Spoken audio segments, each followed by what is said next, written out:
500 km de plage. Une campagne aussi luxuriante que surprenante. Des trésors du passé, un concentré de culture. Le carnaval le plus long du monde. L'Uruguay est le pays de la simplicité où convivialité est le maître mot.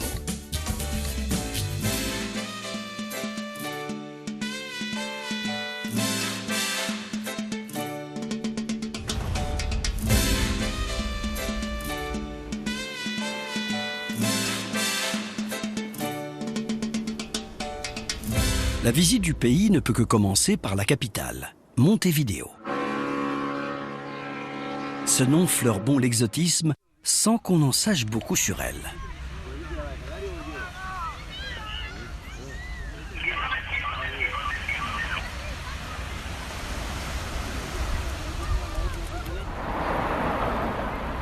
Montevideo abrite pourtant presque la moitié des 3,5 millions d'habitants de l'Uruguay.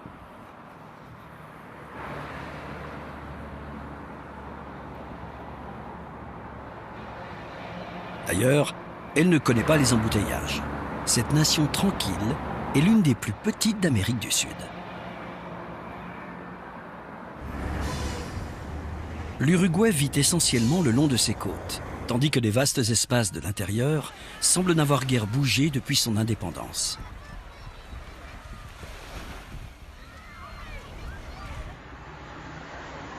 José Kechichian, maître de conférences en sociologie à l'université de Montevideo, est incollable sur les débuts de sa ville natale. Montevideo a vu le jour en tant que poste naval de la couronne espagnole au XVIIIe siècle. La ville s'est transformée en un lieu d'échange commercial important pour l'Empire espagnol. Le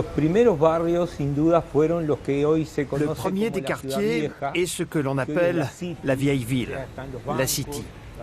C'est là où sont les banques, les entreprises d'import-export. Dans la vieille ville, les bâtiments ont un faux air de la Havane. On sent aussi ici l'influence d'une Europe révolue, quand les empires coloniaux n'avaient pas encore laissé place aux empires commerciaux.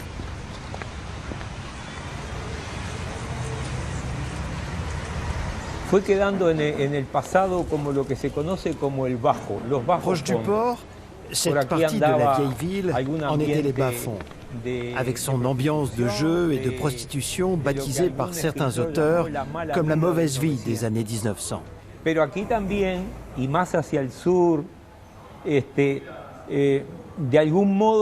Ici et vers le sud du quartier, c'est devenu une sorte de ghetto des descendants de la communauté africaine, notamment les quartiers sud de Palermo.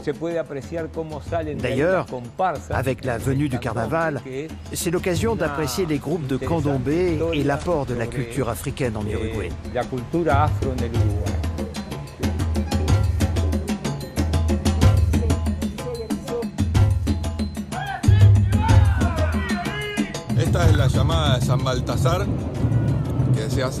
Tous les 6 janvier, jour de la fête des rois, a lieu l'appel de Saint-Balthazar. C'est un appel très traditionnel qui rassemble de nombreuses troupes de Montevideo et du reste de l'Uruguay. C'est ici même, dans cette rue, qu'est né le candombé, puisant dans ses racines africaines pour devenir ensuite la musique de tous les Uruguayens.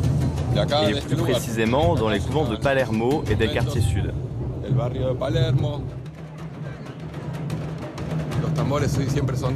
Les tambours vont toujours par multiples de 3, aigus, moyens et graves. Lors des défilés plus officiels, il peut y avoir jusqu'à 70 tambours.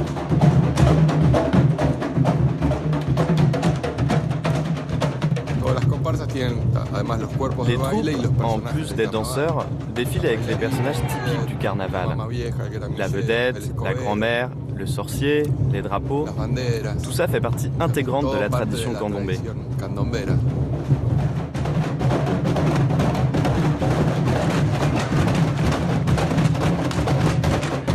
L'appel du candombé marque l'ouverture du grand carnaval et ajoute 3 semaines d'activité officieuse aux 9 semaines qui suivent. Ce carnaval est le plus long du monde. Le leitmotiv est l'intégration et la réconciliation des esclaves avec les Blancs qui se déguisent ou se peignent en noir afin de montrer leur compassion et la volonté de rapprocher les deux peuples.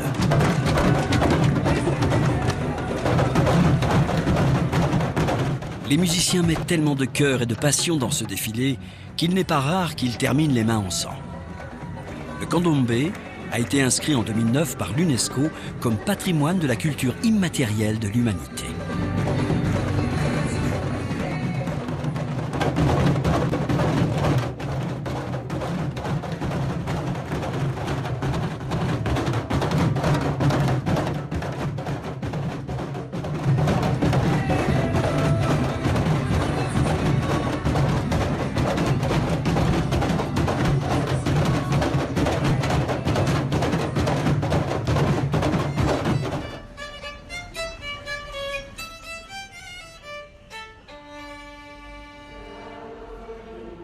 Avec ou sans carnaval, la fréquentation de la cathédrale démontre bien la place que tient la religion. C'est un pays encore très catholique, où la vie spirituelle a autant d'importance que la vie culturelle.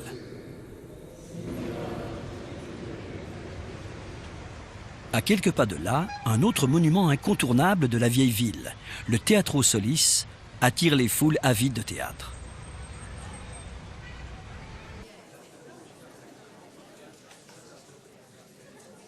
Ouvert en 1856 et parfaitement restauré, tout a été conservé en l'état, jusqu'aux fautes d'orthographe dont William Shakespeare a gentiment souffert. Les lustres, tous d'origine et en cristal de Baccarat, renvoient à un passé particulièrement riche. Le président a le privilège d'avoir sa place réservée toute l'année au centre du premier étage. Les balcons, qui servaient à être vus plus qu'à voir, ont été supprimés et le poulailler, réservé aux pauvres, s'est considérablement amélioré.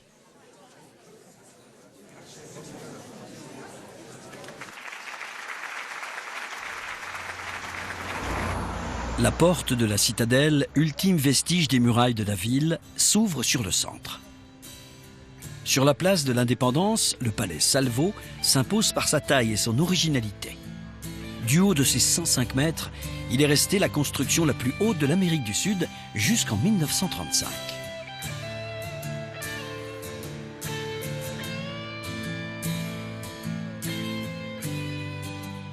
Au centre de la place trône l'incontournable Artigas. Il incarne le héros libérateur du peuple et fondateur de la patrie. Ses cendres reposent ici sous la statue, gardée par les soldats de la République.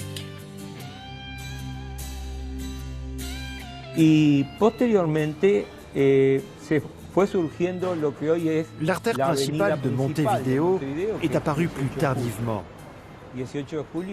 C'est l'avenue du 18 juin, date du serment de la Constitution en 1830 de ce qui deviendra la République orientale d'Uruguay. Un nom motivé par sa position plus à l'est des provinces d'Argentine. Au point de départ de cette avenue se trouve l'obélisque, qui marque le centre de la ville.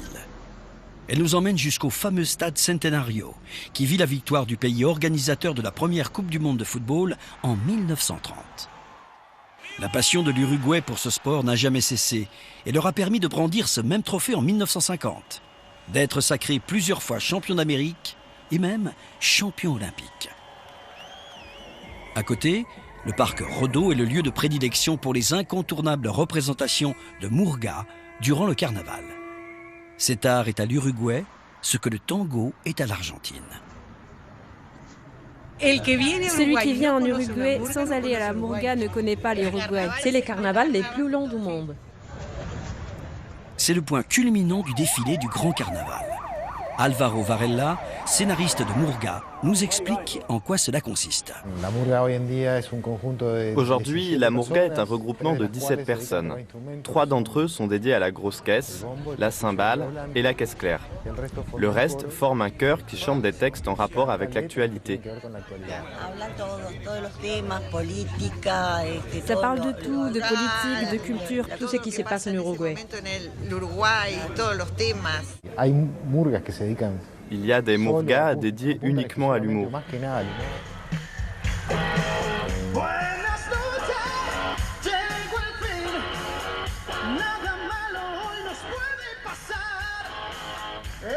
À la sortie de la dictature militaire, vers 1984, il y avait très peu de canaux d'expression artistique. La murga a endossé le rôle de porte-parole des réprimés, avec une forte composante politique. Les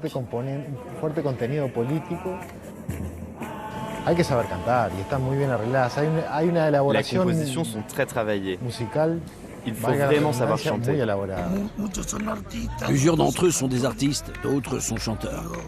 Ils se produisent dans le monde entier et sont avec nous pour la murga.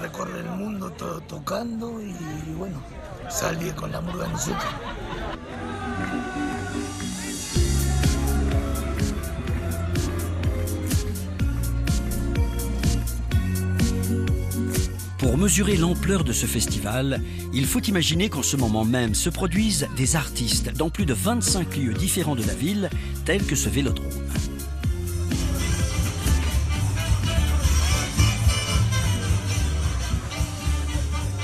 Et ceci tous les jours de la semaine, pendant plusieurs semaines. Rien qu'ici, 5000 personnes viennent applaudir les tablados de la soirée. Hoy han venido al tablado, al pueblo y su bacanal.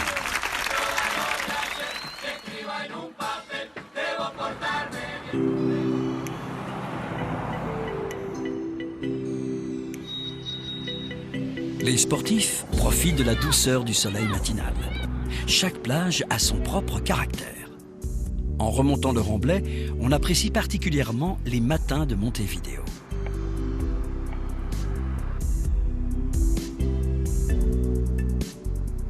Plus à l'est, on arrive au quartier de Carrasco, avec son hôtel les pieds dans l'eau. À l'époque, les courses hippiques se déroulaient sur la plage, face à l'établissement récemment rénové.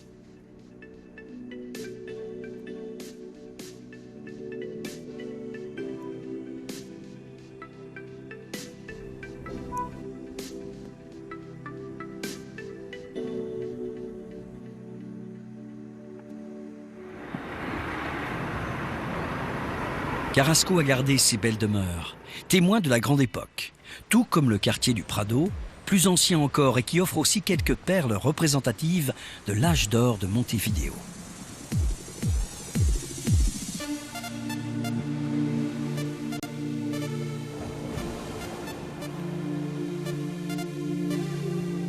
À 50 km à l'est de Montevideo, le village de Playa Verde est idéal pour s'initier au savoir-vivre uruguayen.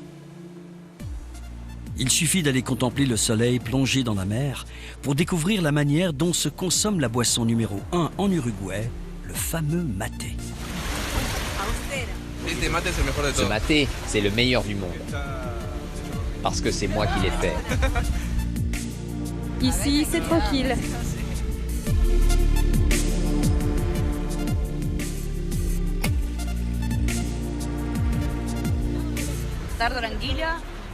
Une fin d'après-midi tranquille, profiter d'une belle vue, des amis, de la bonne nourriture, un bon alcool, une plage pas loin, et c'est tout.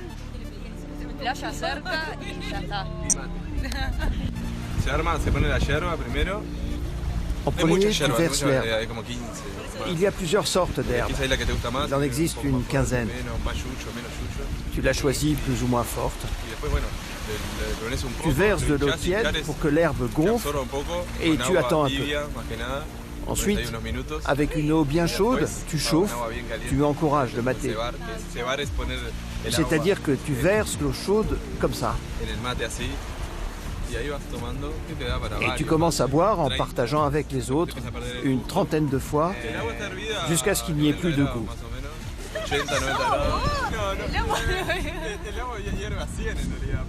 J'aime l'eau qui est bouillie à 90 degrés. Pardon, l'eau bout à 100 degrés. Mais jamais 100 degrés, sinon c'est trop chaud et ça donne un goût amer à l'herbe. Entre 80 et 90 degrés. Sinon tu peux t'abîmer la gorge.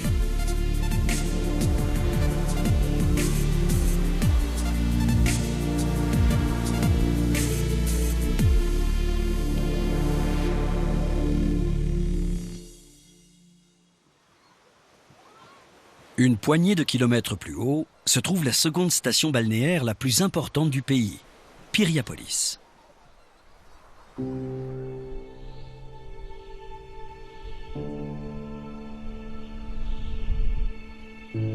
Sa baie protège une grande et belle plage de sable fin, très courue durant la saison estivale.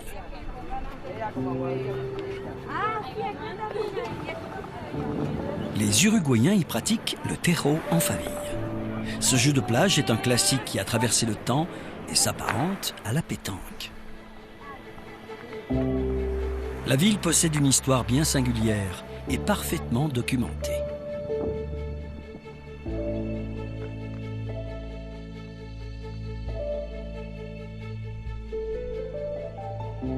Il y a une petite centaine d'années, Francisco Piria, un riche homme d'affaires de Montevideo, très connu pour sa pratique de l'alchimie, revient d'un voyage en Europe ébloui par la découverte de Biarritz. Il décide de construire à l'identique sa propre ville, qu'il nommera bien sûr Piriapolis. Il engage alors 500 ouvriers qui transforment le pan de azúcar en carrière de granit et commence la construction. Il conçoit quelques monuments qu'il dissémine aux alentours et surtout construit l'hôtel Argentino, alors le plus imposant de toute l'Amérique du Sud. À grand renfort de publicité, il met en vente 2500 terrains en bordure de mer et donne naissance à Piriapolis. Mais peut-être que le plus surprenant vient de son jeune assistant, Umberto Pitamiglio, 40 ans plus jeune et issu d'une famille très modeste. Les pêcheurs installés alors dans la nouvelle ville se demandent comment le jeune et modeste assistant a pu se construire un premier château à quelques kilomètres et un second sur le remblai de Montevideo. Umberto terminera ses jours avec l'une des plus grosses fortunes du pays, totalement obsédé par l'ésotérisme et la pratique de l'alchimie. Personne n'a pu prouver que Piria lui avait enseigné comment changer le plomb en or. Et Pitamiglio meurt en 1966, emportant avec lui le secret de sa richesse. Piriapolis continue d'attirer l'excentrisme. Dans les années 70, Carlos Paes Vilaro, un des artistes les plus importants d'Uruguay, a repris le château pour en faire un club glamour et branché.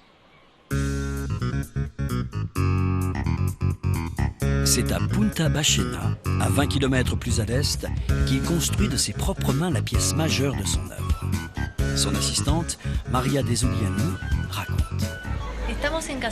Nous sommes à Casa Pueblo. C'est une grande sculpture habitable conçue par Carlos Paes Vilaro. Il était l'ami de Pablo Picasso en 1957 dans le sud de la France, dans l'atelier de Valoris. Il a aussi connu Dali, De Chirico, Calder. Cette maison a été construite de ses propres mains. Sans être architecte, il voulait faire une grande sculpture pour y vivre et avoir son atelier. C'est un autodidacte, il n'a pas eu de maître. C'était un homme très observateur qui a voyagé beaucoup pour s'immerger dans différentes cultures et en extraire les racines de sa peinture. Il revenait toujours ici pour continuer la construction de cette maison dont le concept est issu du four à pain. Il y conservait les objets qu'il ramenait de ses voyages.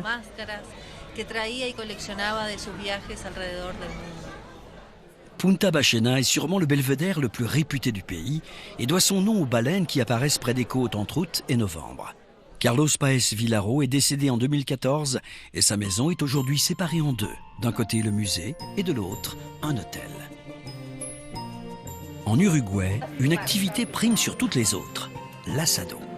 Uniquement concurrencé par le maté, l'assado se cuisine au feu de bois avec une précision qui relève quasiment de l'obsession. C'est caractéristique d'Uruguay. On cuisine toujours les assados au bois qu'on dispose dans un brûleur situé à côté de la grille. On tapote à mesure que le bois brûle. Toujours du bois, jamais de charbon. On aplatit un peu la braise qui tombe pour la répartir en dessous de la grille. Pour le bois, on a la coronicha, le bois des collines. La coronicha parfume très bien. On peut aussi jeter une branche de laurier du jardin. Avec ça, je règle la hauteur de ma grille. C'est un assado mixte. Viande de bœuf, poulet, boudin rouge et le poisson, la corbina. Il faut veiller à ce que la température soit bien répartie partout sous la grille. Et pour le temps de cuisson, il faut compter un minimum de 1 à 2 heures. Le concept de viande saisie et saignante est totalement inconcevable ici. Certaines études classent l'Uruguay comme le premier consommateur de viande par habitant dans le monde. C'est dû sans aucun doute à la qualité de la viande, mais surtout parce qu'elle est très bon marché. Cependant, il est un endroit où les prix ne freinent en rien la consommation. Punta del Este est le lieu de vacances le plus exclusif d'Uruguay et sûrement de toute l'Amérique latine. Elle offre une rupture radicale avec le style de vie qui domine dans le reste du pays. Fini le profil bas. Ici, on s'expose, on dépense, on consomme. L'argent est roi. La population de 12 000 habitants en hiver passe à 450 000 en été. En 1843, la péninsule entière a été vendue pour moins de 300 $. Côté ouest, la plage de la Mansa pour les amoureux des mers calmes. Idéal pour le farniente et les sports d'eau qui requièrent une eau plate.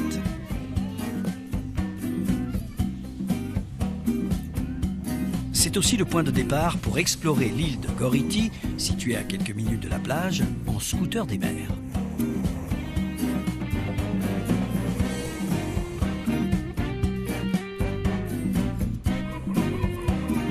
La marina est tout simplement superbe et abrite de nombreux points de vente de poissons et fruits de mer en tout genre. Aucun yacht, aussi grand soit-il, ne volera la vedette à la surprise attendant les enfants au cœur du port, de gros loups de mer qui assurent le spectacle.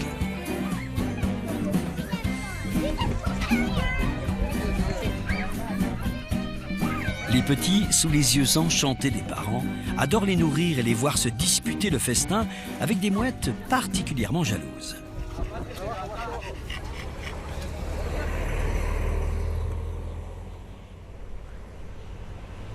La rue principale est l'avenue Gorlero, avec la plus grande concentration du pays de grandes marques locales, argentines et internationales. Côté est, la plage de la Brava reçoit les vents de l'océan Atlantique et développe de jolis rouleaux, bien plus puissants que côté Mansa. La sculpture qui trône sur la plage se nomme El Ahogado, littéralement le noyé, désormais le symbole de Punta del Este. Cette main honore la mémoire de toutes les personnes victimes de la mer.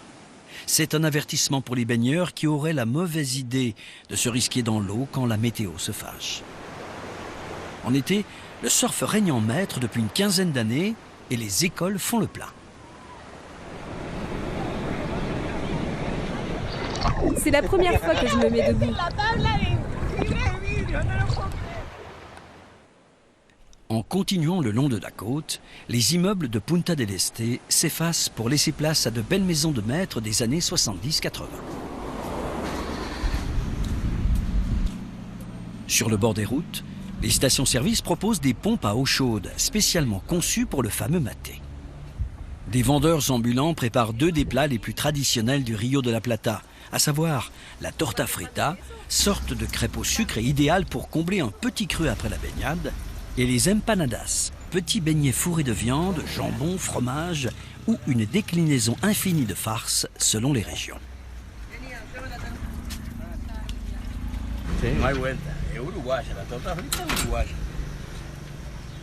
Il n'y a pas à chercher, c'est uruguayen la torta frita. C'est une tradition, tout comme le maté et le thermos qui va avec le maté. Maintenant, le trou du milieu, ce sont les gauchos qui l'ont inventé pour pouvoir la retourner avec un bout de bois. C'est pour ça qu'on a laissé le trou au milieu, et peu de gens savent pourquoi.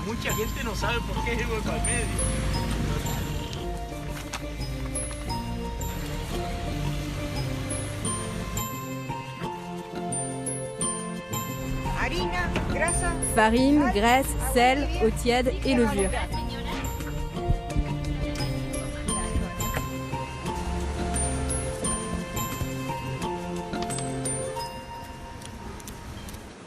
La plage s'étend de tout son long jusqu'au pont pittoresque Leonel Viera.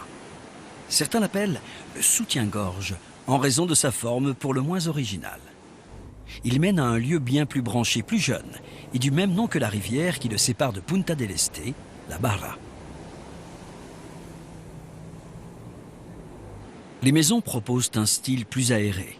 Les architectes s'en donnent à cœur joie pour offrir à leurs clients les meilleures vues sur la mer.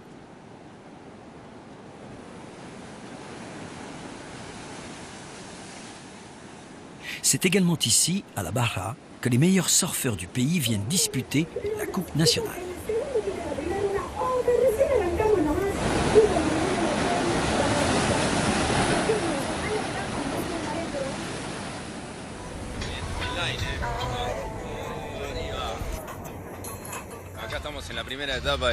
Ici, c'est la première étape du circuit du championnat d'Uruguay, comptant pour le championnat du monde. Nous sommes sur la plage de Bikini. Ça faisait bien 8 ans que je n'avais pas participé à une compétition en Uruguay. Et je suis vraiment content d'être là.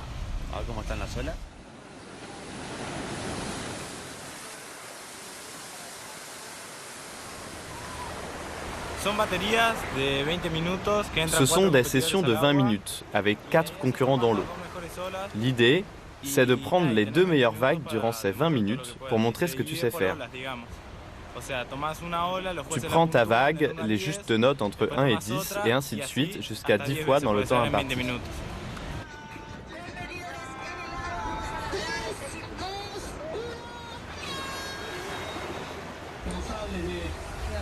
De conocer la regla, de saber y de mirar hacia afuera para saber si tienen prioridad. Eso no quiere decir que los demás que no tengan prioridad 1 la pueden surfear.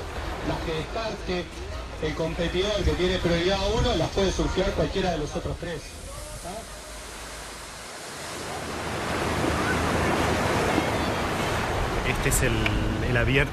Maintenant, c'est la session ouverte, c'est-à-dire sans limite d'âge. J'ai 50 ans et j'essaie de casser les a priori sur l'âge. Malheureusement, je suis 3e, donc je sors de la compétition. Il y a plusieurs étapes et surtout plusieurs catégories avec le stand-up, le surf féminin, le longboard.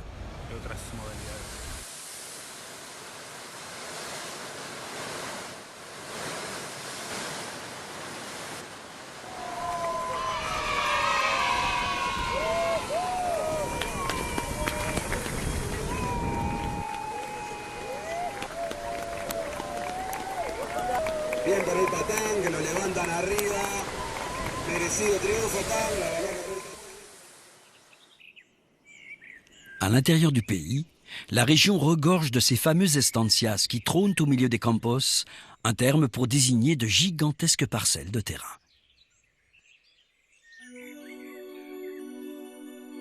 La famille Vic possède 1500 hectares et une superbe estancia dans le plus pur style local, parfaite pour accueillir les hôtes les plus illustres, comme le doyen de la famille Rockefeller, qui vient ici tous les ans passer une quinzaine de jours.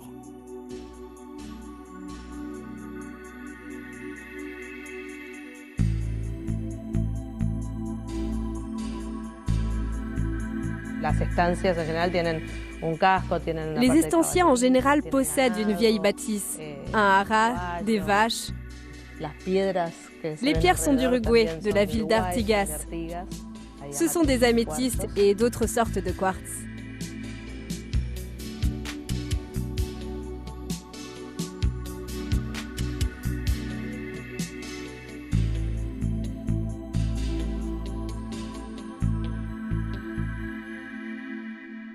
Les grandes fortunes adorent l'Uruguay pour ses grands espaces, et certains n'hésitent pas à investir pour répondre à la demande.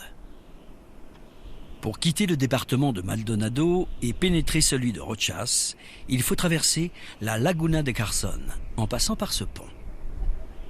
Cette construction a fait l'objet d'une lutte acharnée entre le gouvernement et les riverains qui n'en voulaient pas pour rester protégés de l'expansion de Maldonado.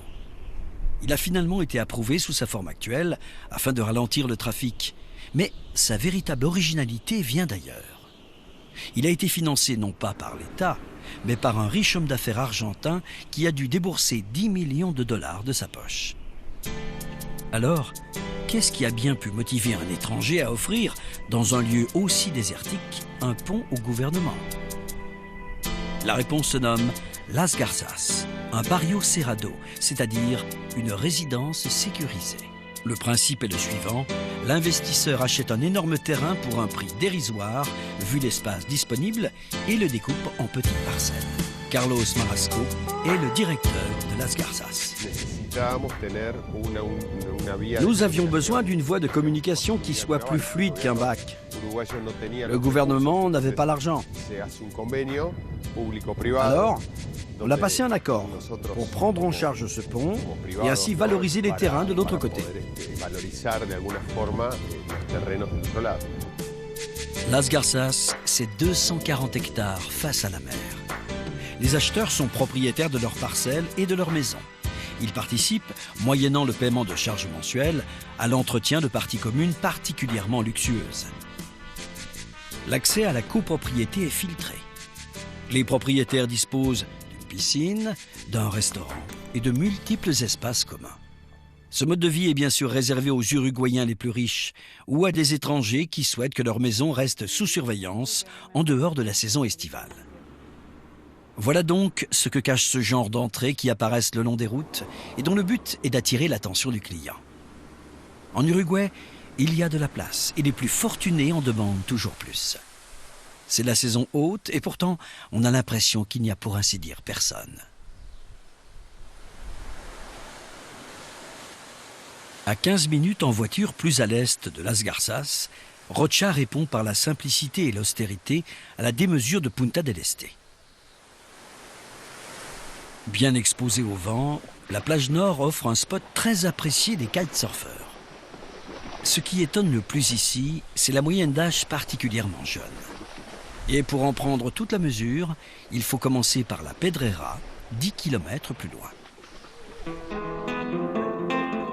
Avec ses 165 habitants à l'année, la Pedrera se caractérise par sa principale plage en contrebas d'un escalier où il fait bon regarder les vagues se briser sur les gros rochers qui dominent la pointe.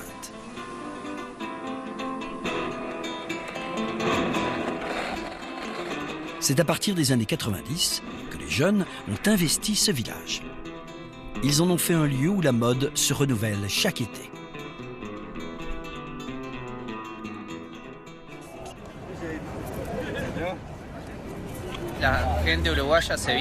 Tout le monde vient de Montevideo. La vérité, c'est inondé de jeunes ici. On ne peut même pas marcher tellement c'est plein. La Pedrera est surtout connue pour son grand marché nocturne sur l'avenue principale. Tous les plus grands artistes du pays, ou d'ailleurs, le reconnaissent comme un point de passage obligé.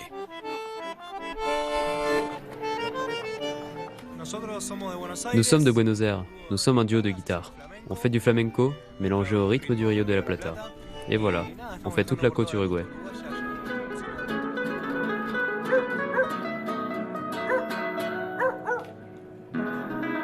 Les visiteurs viennent acheter de l'artisanat local, manger et boire en musique, danser et profiter de la multitude de groupes de tout style qui se produisent gratuitement.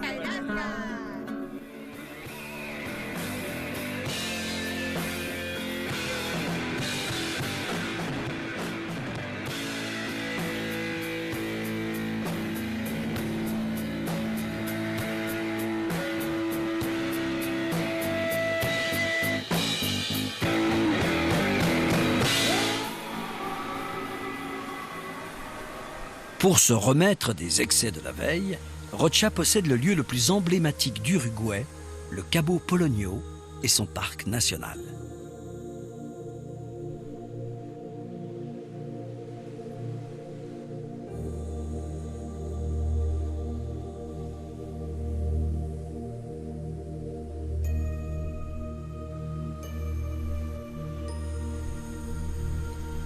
Les promeneurs attendent la marée basse pour traverser le bras de rivière qui le sépare du village de Balizas et s'engager dans une marche de 12 km de dunes, de plages et de points de vue inoubliables pour trouver la paix absolue.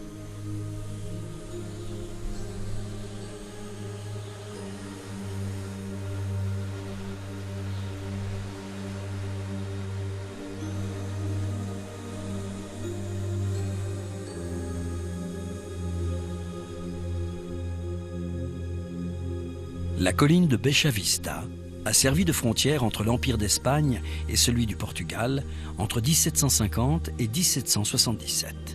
C'est le point le plus élevé de la réserve.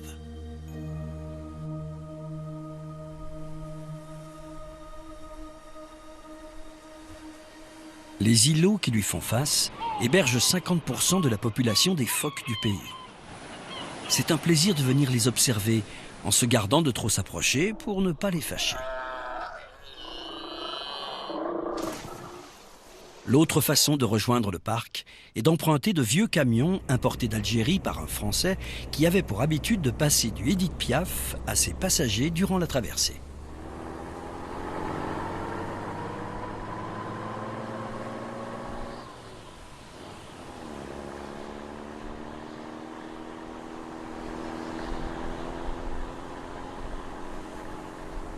À l'entrée du village de Cabo Polonio s'affiche le portrait de l'ex-président de la République, Pepe Mujica.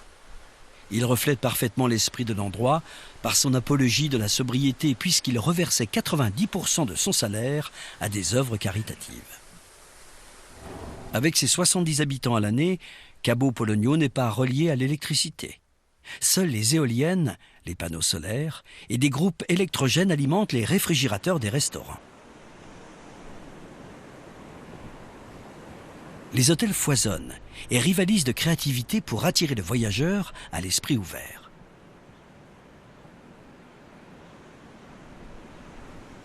Le village est aux antipodes de Punta del Este et prône plutôt respect de la nature, simplicité et bien sûr, sobriété.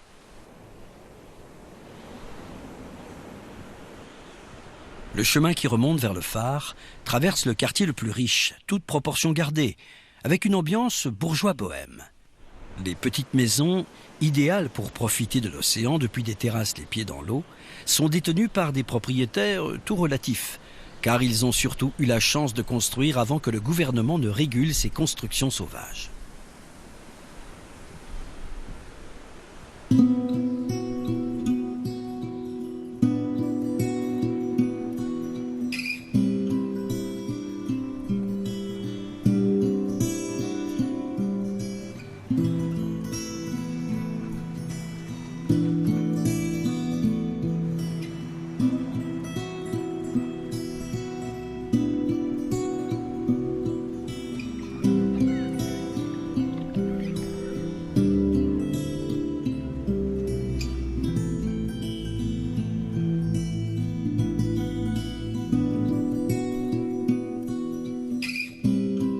La remontée de la côte s'achève à la ville de Chuy, où se trouve la forteresse de Santa Teresa. Telle une déesse de la guerre, ni les années, ni les batailles n'ont eu raison de sa beauté.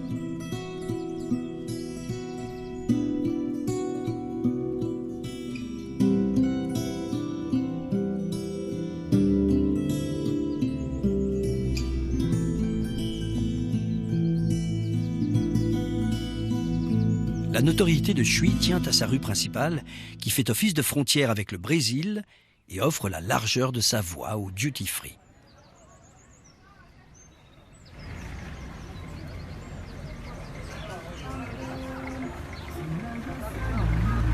De l'autre côté, la monnaie est en réal et de notre côté en pesos uruguayens. Pur sang brésilien. En même temps, marié à une Uruguayenne, alors bon, moitié-moitié quoi. En décembre et en janvier, c'est rempli de gens, un vrai raz-de-marée.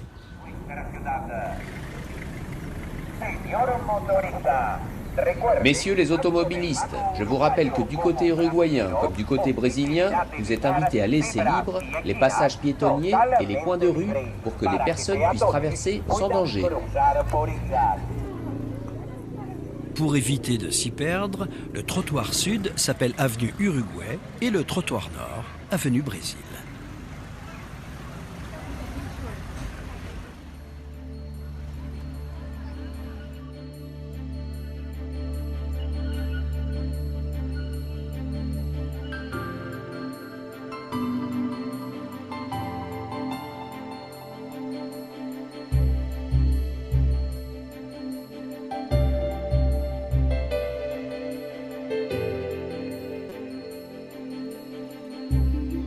La visite de l'Uruguay ne se limite surtout pas à ses plages.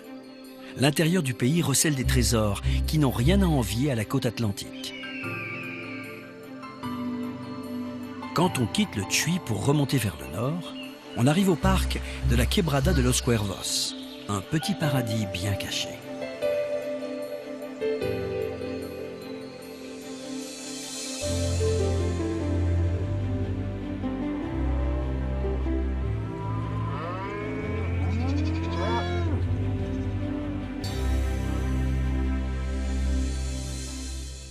Toujours plus à l'intérieur des terres, subsistent des bâtisses centenaires avec leurs vieilles briques polies par le temps et le traditionnel gaucho, son cheval déjà sellé, son chien à ses côtés, tous deux prêts à inspecter le bétail.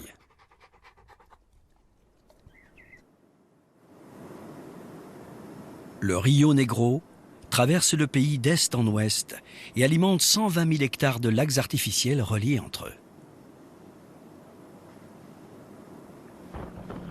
Grâce à l'embarcadère mis gratuitement à disposition, on entre dans le département le plus vaste d'Uruguay, Tacuarembó, où se trouve un village très original, San Gregorio de Polenco.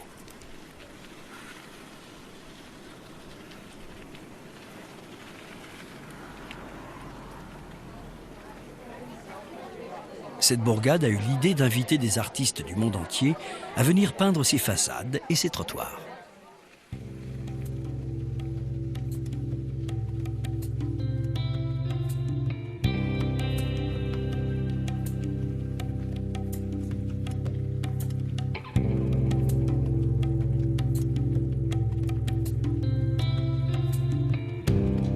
C'est comme cela que San Gregorio de Polenco a été officiellement déclaré premier musée d'art visuel à ciel ouvert d'Amérique latine.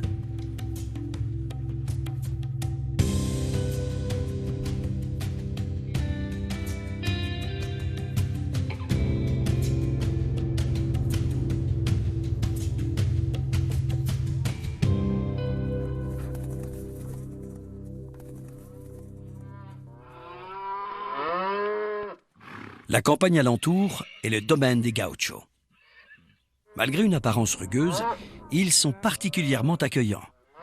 Ils n'ont rien perdu de leur fameux style vestimentaire déjà bicentenaire. À la limite nord du département, soit quasiment du pays, El Rincón de Tres Cerros surgit comme par surprise, en plein milieu d'immenses plaines. Même les gauchos ne cachent pas leur étonnement face à ces trois montagnes coupées en leur sommet.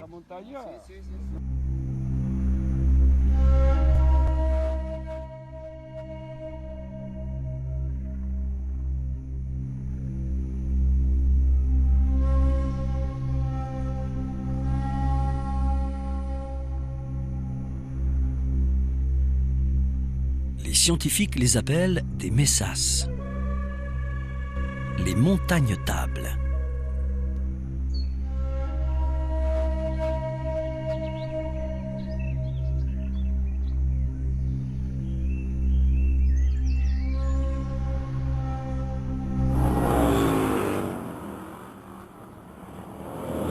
Tout à l'est du pays se trouve la ville de Salto. Avec un peu plus de 100 000 habitants, c'est une agglomération importante.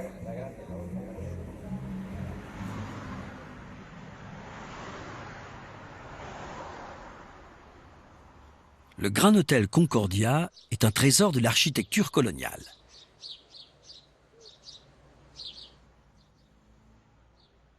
On y expose des œuvres d'artistes locaux avec une visite guidée sur le thème du chanteur Carlos Gardel.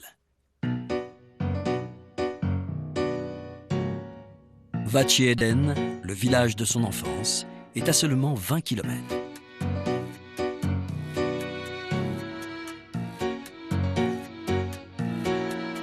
Le chanteur et compositeur de tango le plus connu au monde, réputé argentin, est né en France, à Toulouse.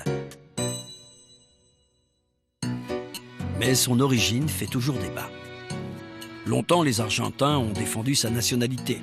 Cependant, il semble que l'Uruguay ait finalement remporté la partie. Gardel est mort dans un accident d'avion en Colombie le 24 juin 1935. La musique tient une place éternelle dans le cœur des gauchos. Installé dans le village de Pueblo Eden, Hugo illustre parfaitement l'omniprésence de la musique dans la vie locale.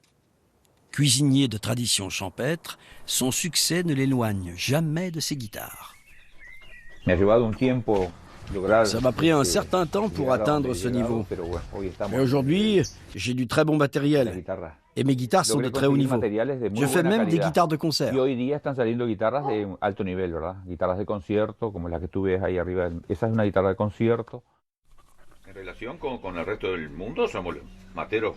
Hugo et sa femme possèdent l'archétype du parfait restaurant uruguayen.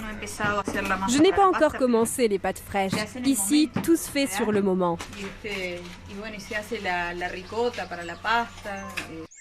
Tout est produit et cuisiné sur place. On fait notre ricotta, le pain et on boit le maté.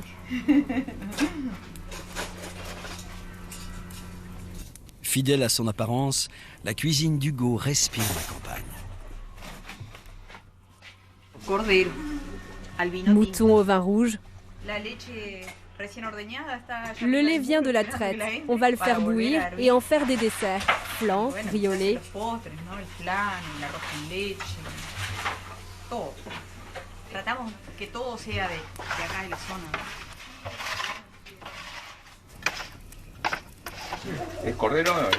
Ici, on a un mouton entier.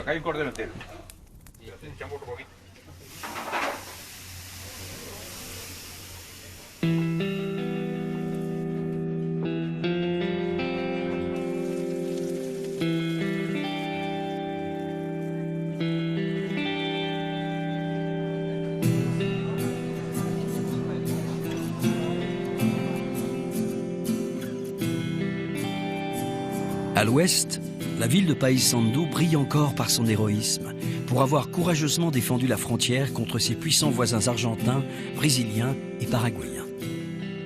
La construction de la basilique, commencée en 1860, durera 19 ans du fait de ses multiples destructions par l'envahisseur.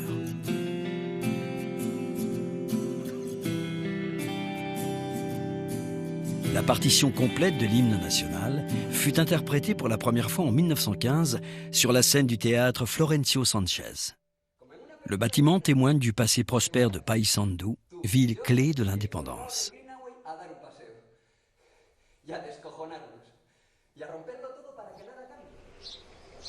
Retour plus au sud, sur les côtes du Rio de la Plata, qui sépare l'Uruguay de l'Argentine. Colonia est la plus ancienne ville du pays et ses fortifications l'ont vaillamment protégée de la modernité. Les maisons ont parfois plus de 250 ans. Le pavé d'origine rappelle que l'on foule l'un des lieux les plus anciens de l'histoire de la colonisation de l'Amérique.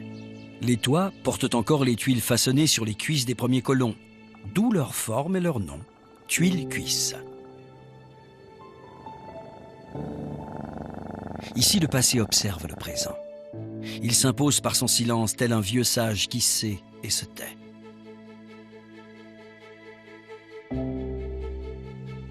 La basilique est la plus ancienne d'Uruguay. Elle a même eu le privilège d'être mentionnée par Charles Darwin lors de son voyage à bord du Beagle comme étant une église curieuse qui servait de poudrière aux militaires portugais. Mais cette cohabitation inattendue aura certainement réveillé la colère des dieux qui déclenchent par la foudre l'explosion mémorable des 2 tiers du bâtiment en 1823.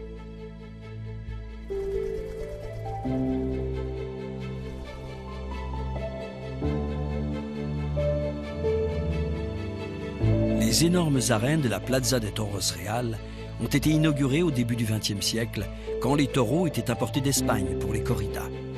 Mais une fois indépendants, les Uruguayens se sont montrés précurseurs et ont milité contre ce genre de spectacle, forçant le gouvernement à en ordonner l'interdiction définitive. Le lieu fut alors reconverti en scène d'événements musicaux et sportifs. L'Uruguay est certes petit par sa taille, mais tellement grand par sa sagesse, et marie avec bonheur un aspect rustique avec un esprit moderne. Ces valeurs, empreintes de simplicité, de sobriété et surtout d'humanisme, rendent ce pays attachant et laisseront une trace indélébile aux visiteurs.